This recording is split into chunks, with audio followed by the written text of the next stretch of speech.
అలాగే ఆ మధ్య పివి సునీల్ కుమార్ గారు అనే సస్పెండెడ్ ఐపీఎస్, నేను అసలు ఆయనతోనే మొదలైంది ఈ దౌర్భాగ్యం కాదు, ఇది ఒక మంచి మంచి మంచి ప్రక్రియ. నిజానికి నేను ఈరోజు ఇంత అవుట్రేట్గా ఇంత స్ట్రాంగ్గా తీసుకోవడానికి ఆద్యులు పూజ్యులు పివి సునీల్ కుమార్ గారు. ఆయన కాపులకు సీఎం, మాలలకు డిప్యూటీ సీఎం అని ఒక ఆఫర్ ఇచ్చారు కదా.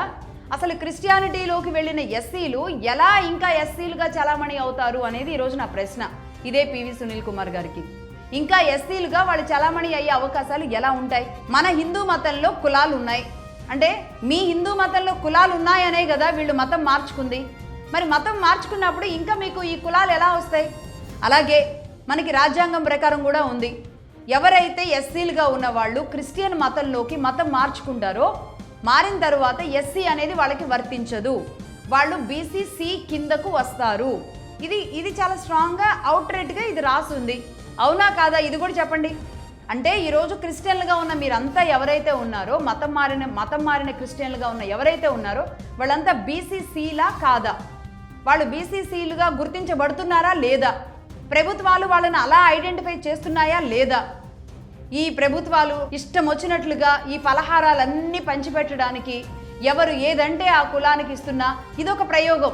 అది ఏ పార్టీ ఉన్నప్పటికీ కూడా అసలు క్రిస్టియన్లుగా మారిన వాళ్ళకి బీసీసీ కిందకు వస్తారు. మరి వాళ్ళని అలా ఎందుకు గుర్తించట్లేదు? పివి సునీల్ కుమార్ గారికి అసలు ఏం రైట్ ఉందని ఎస్సీలుగా ఉన్న హిందువులను డిస్టర్బ్ చేస్తున్నారు? అంటే మీకు మాలలకు మేము ఇది ఇస్తామని చెప్పడానికి అసలు ఆయనకి ఏం రైట్ ఉంది? మాల అన్న పదం ఆయన ఎక్కడ వాడతారు? రెడ్డి అన్న పదం క్రిస్టియానిటీలోకి వెళ్ళిన వాళ్ళు ఎలా వాడతారు? అంటే ఒక మతాన్ని అడ్డుపెట్టి ఒక మతాన్ని మోసం చేసి ఆ మతానికి మారిన వాళ్ళందరినీ కూడా లోబరుచుకోవడానికి వాళ్ళ ఓట్లు కొల్లగొట్టడానికి చేస్తున్న అతి భయంకర ప్రయత్నాలు కాదా ఇవన్నీ? మీ క్రిస్టియానిటీలో పేరు చెప్పొద్దు అన్న దగ్గర కులం ఎలా మాట్లాడుతున్నారో అర్థం కావట్లేదు. మరి పివి సునీల్ కుమార్ గారు క్రిస్టియన్, అతడికి దళితులకి ఎలాంటి సంబంధం కూడా లేదు. ఇప్పుడు ఆయన మాట్లాడుతున్న దళితులు అని ఏదైతే మాట్లాడుతున్నారో ఆ దళితులంతా కూడా హిందువులే వాళ్ళకి హిందువులో ఉన్న కులాలకి మాత్రమే వాళ్ళకి సంబంధం. ఈయనకి ఎలాంటి సంబంధం కూడా లేదు. పదే పదే కులం అని చెప్పి ఒక విషాన్ని ఎక్కిస్తోంది మీరు. హిందూ మతాన్ని కొట్టడానికి మీరు వాడిన అస్త్రమే కులం.